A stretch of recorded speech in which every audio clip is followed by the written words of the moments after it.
এবছর মার্কেটের পরিস্থিতি কেমন মনে হচ্ছে আপনাদের? ভালো না। কারণ আমাদের বাজেট থাকা সত্ত্বেও আমাদের পছন্দ অনুযায়ী কোনো ড্রেস নাই। আমাদের বাজেট থাকা সত্ত্বেও আমরা যা চাচ্ছি তা পাচ্ছি না। কাপড়ের মান ভালো না। আর গত বছর যা পড়ছি দেখা গেছে এই বছরও তাই আছে।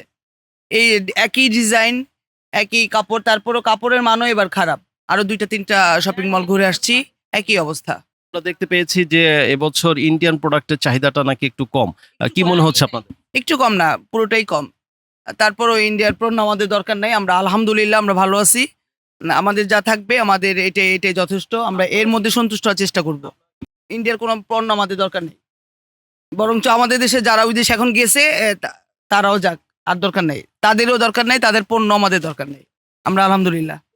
আমাদের নিজস্ব পণ্য নিয়ে আমরা আলহামদুলিল্লাহ। নাই, হয়ে যাবে ইনশাল্লাহ। আমরা একসময় তো স্বয়ংসম্পূর্ণ হব, ঠিক না? হয়ে যাবে। এখন নাই, সামনে হবে। পাকিস্তানের মাল আসবে, ইনশাল্লাহ হয়ে যাবে।